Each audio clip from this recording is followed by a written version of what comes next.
Hello friends, welcome to my channel. তো এখন আমরা কথা বলবো যোগ্য জুটির নতুন সিনেমা অযোগ্য। তো এখানে লিড রোলে তিনজনকে দেখা গেছে: প্রসেনজিৎ চ্যাটার্জি, ঋতুপর্ণা সেনগুপ্ত এবং শিলাজিৎ। এবং পরিচালনায় নান আদার দ্যান কৌশিক গাঙ্গুলি। তো কৌশিক গাঙ্গুলি এমন একজন ডিরেক্টর যার সিনেমার মানে মান, মানে প্রত্যেকটা সিনেমায় যদি দেখা যায় যে এতটা কনসিস্টেন্টলি তিনি প্রত্যেকটা সিনেমা ডিরেক্ট করেন, মানে কোনো সিনেমায় খারাপ আমরা এটা বলতে পারবো না। তার প্রিভিয়াস যতগুলো কাজ আছে, প্রত্যেকটা কাজ, একটা সিঙ্গেল কাজ আমার কখনো তার মনে হয়নি যে খারাপ। হ্যাঁ, তার কম্প্যারিজন আমি করতে পারি তার নিজের কাজের সাথে, কারণ তার প্রত্যেকটা সিনেমাই এতটা ভালো যে তার মনে হয় যেন প্রত্যেকটা মানে সিনেমা যখন আপকামিং আসে, মনে হয় যে এটা কি আগেরটার থেকে বেটার করবে, এরকম বারবার মনে হয়। তার নিজের সাথেই তার একটা কম্পিটিশন তৈরি হয়ে যায়। বাকি তো আমি অন্য কারোর সাথে তার সিনেমার কম্প্যারিজন করতেই পারবো না। তো যাই হোক, বহুদিন পর এই সিনেমার মাধ্যমে আবার আহ, মানে কামব্যাক করছে যে জুটি, যেটার জন্য অর্ধেক মানুষ সিনেমাটা দেখতে গেছে। সেটা হচ্ছে প্রসেনজিৎ এবং ঋতুপর্ণা সেনগুপ্তর 50তম সিনেমা। ঠিক আছে? তো 50তম সিনেমা কি এটা মানে যোগ্য, মানে এই সিনেমাটা কি ডিজার্ভ করে যেটা 50তম সিনেমা? কেন লোকের প্রচণ্ড মানে কি বলবো, এক্সপেকটেশন ছিল এই সিনেমাটা থেকে যে এই সিনেমাটা একটা খুব ভালো একটা সিনেমা হতে চলেছে, এবং যেখানে কৌশিক গাঙ্গুলির মতো নাম ডিরেকশানে, তো সেখানে ডেফিনেটলি সিনেমাটার প্রতি লোকের এক্সপেকটেশন একটা থাকবেই। আর প্রাক্তন দিয়ে যেমন ওরা কামব্যাক করেছিল 14 বছর পর, ঠিক তারপরে দৃষ্টিকোণ এবং এখন আর কি অযোগ্য। তো কীরকম হলো সিনেমাটা? তো সিনেমাটা যদি আমি এক কথায় বলি, সিনেমাটা একটা ডিসেন্ট সিনেমা হয়েছে। সিনেমাটা এরকম নয় কি মানে দারুণ আউটস্ট্যান্ডিং, এটা এই কারণেই বললাম, তার কারণ হচ্ছে কৌশিক গাঙ্গুলি জন্যই বললাম, কারণ কৌশিক গাঙ্গুলি এর আগে এত ভালো ভালো কাজ আমাদের দিয়েছে। তো এইটা আমার সামহাও প্লট লেভেলের দিক থেকে যদি বলি, তো আমার মনে হয় এটা আরও মানে ভালো আর কি হতে পারতো, কারণ এই সিনেমাটা কোথাও প্রসেনজিৎ চ্যাটার্জি এবং ঋতুপর্ণা সেনগুপ্ত দুজনে ভালো পারফরমেন্স দেবেই, সেটা নিয়ে আমি কথা বলছি না, কিন্তু তাদের জুটি তো ব্যাপারটা হচ্ছে এখানে কোথাও আমার মনে হয় যেটা প্রসেনজিৎ চ্যাটার্জির সিনেমা হয়ে রইলো। মানে তার মানে তার দিক থেকে চোখ ফেরানো যাবে না এমন একটা সিনেমা। মানে এত ভালো ভালো ডায়লগস এখানে দেওয়া হয়েছে মানুষটাকে, আর মানুষটা খেয়ে নিয়েছে জাস্ট। মানে চোখ মানে সরানো যাবে না, প্রত্যেকে ভালো পারফরমেন্স দিয়েছে। আমি সেটা একদম বলবো না যে এ খারাপ দিয়েছে এ ভালো দিয়েছে, প্রত্যেকে ভালো। কেন ডিরেক্টরের নাম যেমন কৌশিক গাঙ্গুলি, সেখানে কোনো ক্যারেক্টার কি পারফরমেন্স খারাপ হবে এটা মানে বলা যায় না কখনো। প্রত্যেকে ভালো পারফরমেন্স দিয়েছে, কিন্তু একজনের দিক থেকে চোখ ফেরানো যাচ্ছে না, সেটা হচ্ছে প্রসেনজিৎ চ্যাটার্জি। মানে মানুষটা এই বয়সে এসে এরকম পারফরমেন্স আর এরকম দেখতে লাগছে তাকে, মানে জাস্ট ভয়ঙ্কর, আনবিলিভেবল। ঠিক তেমনই ঋতুপর্ণা সেনগুপ্ত ভালো, তার লুক নিয়ে সে কখনো এক্সপেরিমেন্ট খুব একটা করতে দেখি না। দাবাড়ুতে তবু একটু অন্যরকম ক্যারেক্টার ছিল, কিন্তু এতে মানে লুক নিয়ে তার সেরকম এক্সপেরিমেন্ট আমি দেখতে পাইনি, যেটা প্রসেনজিৎ চ্যাটার্জিকে দেখা যায়। বাট তারপর পারফরমেন্স তো ডেফিনেটলি ভালো। হুম। আর একটা হচ্ছে শিলাজিৎ। শিলাজিৎ মানে খুব মানে আমার তার অ্যাজ আ সিঙ্গার তাকে তো আমার ডেফিনেটলি ভালো লাগে, বাট খুব এনার্জেটিক পার্সন উনি।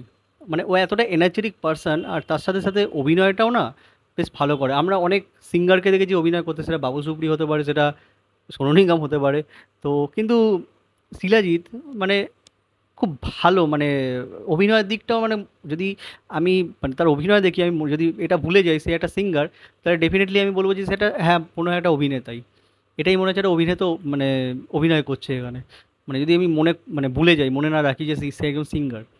তো শিলাজিতের ব্রিলিয়ান্ট পারফরমেন্স এখানে আছে। শিলাজিৎ দারুণ একটা কাজ করেছে, এবং দুটো তাবড় অ্যাক্টার, প্রসেনজিৎ চ্যাটার্জি এবং ঋতুপর্ণা সেনগুপ্ত, এই দুজনের নাম, সেখানে তার নিজের একটা পারফরমেন্স এত স্ট্রং ডেলিভার করা, এটা চারটিখানি কথা নয়। ডেফিনেটলি ভালো। এবং মানে এখানে গল্পটা খুব সুন্দরভাবে করা হয়েছে যে তার চাকরি চলে যাচ্ছে, তার ফ্রাস্ট্রেশনটা কীরকমভাবে সে ডেলিভার করছে, মানে তাক লাগানোর মতো সিনগুলো এখানে দেওয়া হয়েছে। প্লাস এখানে প্রসেনজিৎ চ্যাটার্জির সাথে তার ফার্স্ট যে মিট আপ, সেই সিনটা, সেই সিকোয়েন্সগুলো, এত সুন্দর সুন্দর ডায়লগ এখানে দেওয়া হয়েছে না, মানে ব্রিলিয়ান্ট ব্রিলিয়ান্ট ডায়লগ। মানে ডায়লগের কাজ এখানে সব থেকে বেস্ট হয়েছে। হিউমার এখানে খুব সুন্দরভাবে রাখা হয়েছে। এবং আরেকটা জিনিস যেটা বলতেই হয়, সেই প্রসেনজিৎ চ্যাটার্জি এবং ঋতুপর্ণা সেনগুপ্ত, তাদের মধ্যে যে মিট আপ হওয়ার যে অপেক্ষাটা যে অডিয়েন্সকে করানো হয়েছে, মানে এটাই একটা মানে কি বলবো, মানে একটা ভালো লাগার জায়গা তৈরি করে দেবে মানে অডিয়েন্সের কাছে। মানে কখন তারা দেখা করবে একসাথে এবং কখন তাদের মধ্যে কথোপকথন হবে। আর সাইলেন্স যে ব্যাপারটা না, সাইলেন্সটা খুব সুন্দরভাবে খেলিয়েছে এখানে ডিরেক্টর। মানে আমরা অনেক সময় কথা না বলেও আমরা অনেক প্রকাশ করি সাইলেন্সের মাধ্যমে। ঠিক এই সিনেমাতে অনেক কিছু এইগুলো দেখা গেছে। সাপোর্টিং রোলে এখানে ছোটোখাটো যে যারা আছে, সুদীপ হতে পারে, সেটা অম্বরীশের একদম ছোটো পার্ট ছিল, হতে পারে প্রত্যেকে, লিলি চক্রবর্তী, প্রত্যেকের পারফরমেন্স এখানে ব্রিলিয়ান্ট। ক্যামেরা ওয়ার্ক আর বিজিএম সুপার। মানে ক্যামেরার কাজ এখানে যদি বলি সেটা যেমন দুর্ধর্ষ, ঠিক সেরকমভাবে বিজিএম এখানে বাঁশির আওয়াজ থেকে শুরু করে বাঁশির সুর থেকে শুরু করে বিভিন্ন রকম বিজিএম খুব ভালোভাবে ওয়ার্ক করে। আর গান, ট্রিমেন্ডাস গান। একটা 50তম সিনেমা, একটা মানে প্রসেনজিৎ চ্যাটার্জি এবং ঋতুপর্ণা সেনগুপ্তর নাম, এবং সেখানে গান ডেফিনেটলি ভালো হওয়া উচিত। আর এখানে গান আউটস্ট্যান্ডিং, আর তার প্লেসমেন্ট ব্রিলিয়ান্ট।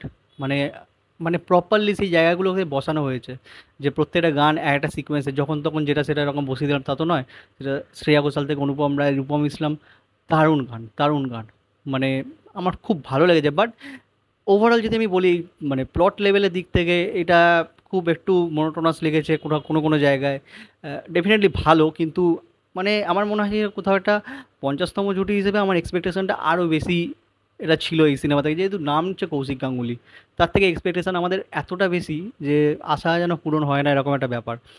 ক্লাইম্যাক্স এখানে ভালো, ক্লাইম্যাক্সের টুইস্ট যেটা সেটা আমার কাছে খুব প্রেডিক্টেবল লেগেছে। সেটা অন্যদের কাছে নাও লাগতে পারে, যারা ফ্যামিলি অডিয়েন্স তাদের এটা ভালো লাগবে ডেফিনেটলি। কিন্তু মানে আমার কাছে যেটা খুব প্রেডিক্টেবল মনে হয়েছে, আমার মনে হয়নি যে এন্ডে গিয়ে এমন কিছু একটা শকিং পাবো। সেটা একটা ফিল করছিলাম, বাট সেটা এমনও কিছু নয় যেটা অডিয়েন্সকে তাক লাগিয়ে দেবে, এরকম কিছু নয়। বাট ভালো ওভারঅল। আমি যদি সিনেমাটার কথা বলি, সিনেমাটা তিনজনের জন্য দেখাই যায়, এবং কৌশিক গাঙ্গুলির দারুণ একটা ডিরেকশন, এই জন্য এই সিনেমাটা অবশ্যই দেখা যায়। তো তোমরা হলে গিয়ে অবশ্যই সিনেমাটা দেখো। অবভিয়াসলি আমি এটা বলবো যে যাদের বয়স 18 বছরের ওপর তারা এই সিনেমাটা দেখো, কেননা বাচ্চাদের সিনেমাটা দেখার জন্য নয়। তো যদি ভিডিওটা ভালো লেগে থাকে তাহলে চ্যানেলটাকে সাবস্ক্রাইব করো আর ভিডিওটাকে লাইক করো। Thank you.